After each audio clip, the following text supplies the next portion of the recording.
اور خان سردار کیا آپ تیار ہیں؟ جواباً اورحان کہتا ہے ہم ہر وقت تیار رہتے ہیں محمد سردار۔ تو محمد کہتا ہے تم پہلا حملہ مشرق سے کرو گے؟ تو اورحان کہتا ہے شکریہ، کافروں کو ختم کرنے کی بات ہو تو ہر وقت پہلے ہوتے ہیں۔ یہ سن کر محمد کہتا ہے تو پھر ٹھیک ہے، سن جاکسس بھی تمہارے ساتھ ہوں گے۔ اس کے ساتھ ہی وہ سب ایک بار پھر آگے بڑھ جاتے ہیں اور دیکھتے ہی دیکھتے اورحان بازنطینیوں کو کاٹتا ہوا قرارگاہ میں گھس جاتا ہے، جبکہ استاد گویرا گورنر کے ساتھ چھپ کر یہ سارا منظر دیکھ رہا ہوتا ہے۔ اورحان بازنطینی سپاہیوں کو جہنم واصل کرتا ہی چلا جاتا ہے اور اسے اس چیز کا احساس نہیں ہوتا کہ وہ بازنطینیوں کے بچھائے ہوئے جال کے قریب سے قریب تر ہو رہا ہے۔ جاڑیوں میں چھپا گورنر کہتا ہے وہ جال میں آ گئے ہیں جناب۔ اس پر استاد گویرا کہتا ہے یعقوب کا بیٹا نہیں آیا، پیچھے سے آئے گا، ہم اس کا انتظار کریں گے۔ جبکہ ویشی بھی اپنے باری برکم ہتھیاروں سے بازنطینیوں کو دھو رہے ہوتے ہیں۔ اسی لمحے محمد دوسری طرف سے میدان جنگ میں کود پڑتا ہے۔ اسے دیکھ کر استاد گویرا بہت خوش ہوتا ہے۔ محمد ایک ساتھ کئی بازنطینی سپاہیوں پر حاوی پڑ جاتا ہے، جبکہ ایک ویشی مسلسل نیزہ اٹھائے اورحان کی طاق میں ہوتا ہے۔ اس کے ساتھ ہی گویرا بھی ماسک پہن لیتا ہے اور لڑتے لڑتے محمد ویشی کو اورحان کو مار دینے کا اشارہ کر دیتا ہے۔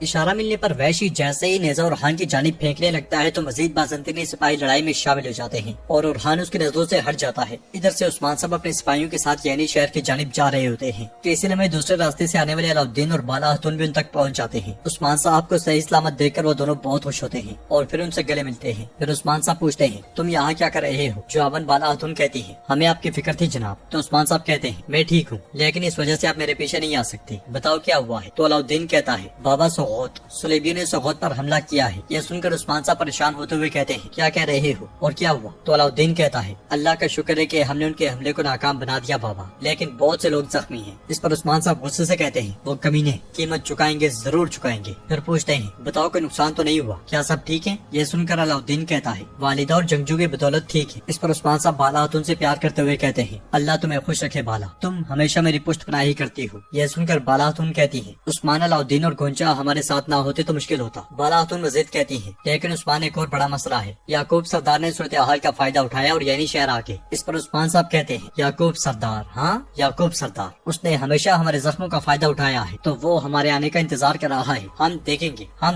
دیکھیں گے۔ بالا اس گاڑی میں منگولوں کی طرف سے لایا گیا سونا سوغات لے جاؤ، اور علاؤالدین تم میرے ساتھ ہو، ہم یعنی شہر جا رہے ہیں، وہ ہمارے خلاف کھیل کھیل رہے ہیں، ہم معلوم کریں گے کہ وہ کھیل کیا ہے۔ اس کے ساتھ ہی وہ سب اپنے اپنے راستے روانہ ہو جاتے ہیں۔ ادھر لڑتے لڑتے علاؤالدین اور محمد ایک دوسرے سے ٹکرا جاتے ہیں، مگر احساس ہونے پر پھر سے بازنطینیوں پر ٹوٹ پڑتے ہیں۔ اور خان کہتا ہے اب اپنی طاقت کافروں کو دکھانے کا وقت آ گیا ہے محمد سردار۔ تو محمد کہتا ہے تمہارے لیے بھی یہی صحیح وقت ہے اورحان۔ جبکہ استاد گویرا ان کے ساتھیوں کو مسلسل شہید کر رہا ہوتا ہے اور پھر آگے بڑھ کر اورحان پر حملہ آور ہوتا ہے۔ اورحان بھی اس کا بھرپور مقابلہ کرتا ہے، مگر اس کے ساتھ ہی بہت سے بازنطینی سپاہی نیزے لا کر انہیں گھیر لیتے ہیں۔ اور گورنر ماکرونز کہتا ہے اے تو بڑے سردار زادو، یا تو میں تمہارے بابا کو مجبور کروں گا یا پھر تم سب تسلیم خم کرو گے۔ جواباً اورحان تلوار اس کی جانب موڑتے ہوئے کہتا ہے میں تمہیں مار ڈالوں گا، میں تمہیں مار ڈالوں گا۔ ادھر یعنی شہر میں سردار یعقوب سعادت خاتون کے ساتھ آگے بڑھ رہا ہوتا ہے۔ اس لیے میں ایک سپاہی وہاں پہ آ کر کہتا ہے سلطان محترم ترکمانی سردار یعنی شہر میں داخل ہو رہے ہیں۔ یہ سن کر سردار یعقوب بہت خوش ہوتا ہے، جبکہ باہر سردار یعقوب کا خاص سپاہی کہہ رہا ہوتا ہے سبھی پرچموں کو درمیان کے مقدس پرچم سے تبدیل کر دیا جائے۔ یہ سنتے ساتھ ہی سپاہی آگے بڑھتے ہیں تو کئی سپاہی انہیں روکتے ہوئے کہتا ہے خبردار، پرچم ہماری امانت ہے، یہ مقدس ہے۔ جبکہ ویسے ایک جانب کھڑے ہو کر یہ سارا منظر دیکھ رہا ہوتا ہے۔ اس لیے میں بران وہاں آتا ہے اور درمیان سپاہیوں سے کہتا ہے رک جاؤ، تم یہ کیا کر رہے ہو، میں کئی پرچم ہٹانے نہیں دوں گا۔ اس پر سردار یعقوب کا سپاہی کہتا ہے یہی یعقوب صاحب کا حکم ہے بران سردار، سبھی پرچم تبدیل ہوں گے، یہاں دیوان ان کا سجے گا، سرداران ان کی دعوت پر آ رہے ہیں، نافرمانی نہ کرو، دور رہو۔ تو بران آگے بڑھتے ہوئے کہتا ہے اگر دم ہے تو کر کے دکھاؤ۔ اسی گرما گرمی کے دوران سردار یعقوب وہاں پہنچتا ہے اور کہتا ہے سپاہیوں ابھی انطولیہ کے بڑے سرداران آ رہے ہیں، یہ کیا طریقہ ہے؟ کیا آپ اس حالت میں ان کے سامنے پیش ہونا چاہتے ہیں؟ صلح چاہنے والے صلح کا راستہ نکالیں گے، شماس درمیانی پرچم ایک طرف بلند کریں اور کئی پرچم دوسری طرف۔ یہ سن کر بران غصے میں وہاں سے آگے بڑھ جاتا ہے اور ایک طرف سے کئی پرچم اتار کر درمیان قبیلے کے پرچم لہرا دیے جاتے ہیں۔ دیکھتے دیکھتے سرداران محل میں داخل ہوتے ہیں اور سردار یعقوب آگے بڑھ کر انہیں خوش آمدید کہتا ہے، پھر کہتا ہے اب جب کہ آپ لوگ ہماری فوج میں داخل ہو گئے ہیں انشاءاللہ ہم قسطنطنیہ کی طرف بھی بڑھیں گے۔ تو ایک سردار پوچھتا ہے سردار عثمان کہاں ہے، کیا وہ ابھی تک واپس نہیں آئے سردار یعقوب؟ تو سردار یعقوب کہتا ہے پہلے دیوان لگائیں، نئے نظام کے قوانین کے بارے میں بات کر لیں، عثمان صاحب آ کر ہمارے ساتھ شامل ہو جائیں گے۔ اس کے ساتھ ہی سب بیٹھ جاتے ہیں اور سردار یعقوب کہتا ہے فتح کے وقت جو لشکر ملتے ہیں اب سے وہ ختم ہو جائیں گے، ہر سردار اپنے قبیلے کے سپاہیوں کو خود ہی فوجی تربیت دے گا، انہیں تعاون غنیمت سے نہیں بلکہ سردار کے نجی خاندان سے دیا جائے گا، وہ سب سرحدی علاقوں میں میری فوج کا حصہ ہوں گے، ہر سردار جتنے سپاہی تربیت دے سکتا ہے دے گا، جیسے جاندار سردار 1000 آدمیوں کو تربیت دیں گے اور آپ کا رسے بھی 500 آدمیوں کو اور کئی 3000 سپاہیوں کو تربیت دے گا، وہ میری مرضی کے تابع ہوں گے۔ یہ سن کر سب کو